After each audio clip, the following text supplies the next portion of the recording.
ಪ್ರಯಾಣಿಕರಿಗೆ ಇದು shocking news. ಮತ್ತೆ ದುಬಾರಿ ಆಗ್ತಾ ಇದೆ ನಮ್ಮ ಮೆಟ್ರೋ ಪ್ರಯಾಣ. ಬೇರೆ ನಗರಗಳಿಗೆ ಹೋಲಿಸಿದ್ರೆ ಬೆಂಗಳೂರಲ್ಲಿ ಡಬಲ್ ರೇಟ್. ಮತ್ತೆ ಮೆಟ್ರೋ ಫೇರ್ ಹೈಕ್ ಆಗಿದೆ. ಮೆಟ್ರೋ ಟಿಕೆಟ್ ಬೆಲೆ ಹೆಚ್ಚಳ ಮಾಡೋದಕ್ಕೆ ಪ್ಲಾನ್ ಮಾಡಲಾಗಿದೆ.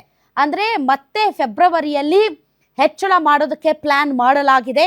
ದರ ಏರಿಕೆ ಚಿಂತನೆಗೆ ಸಂಸದ ತೇಜಸ್ವಿ ಸೂರ್ಯ ಗರಂ ಆಗಿದ್ದಾರೆ.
ಮತ್ತೆ ಮೆಟ್ರೋ ಪ್ರಯಾಣ ದರ ದುಬಾರಿ ಆಗಲಿದೆ. ಮತ್ತೆ ಮೆಟ್ರೋ ರೇಟ್ ಹೆಚ್ಚು ಮಾಡೋದಕ್ಕೆ ತೀರ್ಮಾನ ಮಾಡಲಾಗಿದೆ ಅಂತೆ. ಫೆಬ್ರವರಿಯಲ್ಲಿ 5% ಹೆಚ್ಚಳಕ್ಕೆ ಪ್ಲಾನ್ ಮಾಡಲಾಗಿದೆ ಅಂತ ದರ ಏರಿಕೆಯ ಚಿಂತನೆಗೆ ಸಂಸದ ತೇಜಸ್ವಿ ಸೂರ್ಯ ಗರಂ ಆಗಿದ್ದಾರೆ.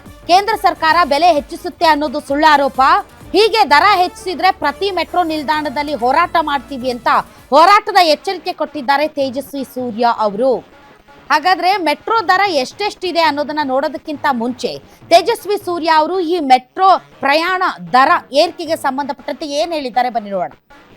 ಸಾಮಾನ್ಯ ಜನ ಬೆಂಗಳೂರು ಮೆಟ್ರೋ ಈಗಾಗಲೇ ದೇಶದಲ್ಲೇನೆ ಕಾಸ್ಟ್ಲಿಯೆಸ್ಟ್ ಮೆಟ್ರೋ ಅಂದ್ರೆ ಬೆಂಗಳೂರು ಮೆಟ್ರೋ ಅಂತಾಗಿದೆ.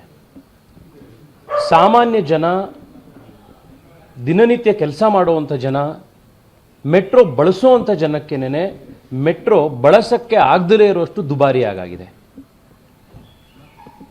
ಡೆಲ್ಲಿಯಲ್ಲಿ, ಮುಂಬೈಯಲ್ಲಿ, ಚೆನ್ನೈಯಲ್ಲಿ, ಕೊಚ್ಚಿಯಲ್ಲಿ ನೀವು 10 ಕಿಲೋಮೀಟರ್ ಟ್ರಾವೆಲ್ ಮಾಡೋದಕ್ಕೆ ಎಷ್ಟು ಖರ್ಚಾಗುತ್ತೋ ಅದೇ 10 ಕಿಲೋಮೀಟರ್ನ ಬೆಂಗಳೂರು ಮೆಟ್ರೋದಲ್ಲಿ ನೀವು ಟ್ರಾವೆಲ್ ಮಾಡಲಿಕ್ಕೆ ದುಪ್ಪಟ್ಟಾಗುತ್ತೆ. ಕೇವಲ 8-10 ತಿಂಗಳ ಹಿಂದೆನೆ ಬೆಂಗಳೂರು ಮೆಟ್ರೋ ಅವೈಜ್ಞಾನಿಕವಾಗಿ ಜನರ ವಿರೋಧದ ಮಧ್ಯೆ, ನಮ್ಮೆಲ್ಲರ ವಿರೋಧದ ಮಧ್ಯೆ ಮೆಟ್ರೋ ದರಗಳನ್ನು ಏರಿಸಿತ್ತು. ಈ ಏರಿಕೆ ನಂತರ ಮೆಟ್ರೋದಲ್ಲಿ ಓಡಾಡುವಂಥ ಜನರ ಸಂಖ್ಯೆ ಕೂಡ ಗಣನೀಯವಾಗಿ ಕಡಿಮೆ ಆಯಿತು. ಅದಾದಮೇಲೆ ಅನಿವಾರ್ಯತೆಯಿಂದಾಗಿ ಜನಕ್ಕೆ ಬೇರೆ ಆಪ್ಷನ್ಗಳಿಲ್ದಲೆ 2 ಗಂಟೆ 3 ಗಂಟೆ ಟ್ರಾಫಿಕ್ಕಲ್ಲಿ ಒದ್ದಾಡಿಕೊಂಡು ಜೀವನ ನಡೆಸೋದ್ರ ಬದಲು ದುಬಾರಿ ದುಡ್ಡು ಕೊಟ್ಟು ಕೂಡ ಜನ ಇವತ್ತು ಮೆಟ್ರೋದಲ್ಲಿ ಓಡಾಡುವಂಥ ಸ್ಥಿತಿಗೆ ತಗೊಂಬಂತು. ಈಗ ತಿರ್ಗಾ ಫೆಬ್ರವರಿಯಲ್ಲಿ ಫೇರ್ ಫಿಕ್ಸೇಷನ್ ಕಮಿಟಿ ಹೇಳಿದೆ, ಅದಕ್ಕೋಸ್ಕರ ನಾವು ಇನ್ನೂ 5% ಮೆಟ್ರೋ ದರವನ್ನು ಜಾಸ್ತಿ ಮಾಡ್ತೀವಿ ಅಂತ BMRCL ಹೊರಟಿದೆ. ಇದು ಸಾರ್ವಜನಿಕರ ಹಣದ ಲೂಟಿ BMRCL ಮತ್ತೆ ರಾಜ್ಯ ಸರ್ಕಾರ ಮಾಡ್ತಾ ಇರುವಂಥದ್ದು. ಬೆಂಗಳೂರು ಮೆಟ್ರೋ ಈಗಾಗಲೇ ದೇಶದಲ್ಲೇನೆ ಕಾಸ್ಟ್ಲಿಯೆಸ್ಟ್ ಮೆಟ್ರೋ ಅಂದರೆ ಬೆಂಗಳೂರು ಮೆಟ್ರೋ ಅಂತಾಗಿದೆ. ಸಾಮಾನ್ಯ ಜನ, ದಿನನಿತ್ಯ ಕೆಲಸ ಮಾಡುವಂಥ ಜನ,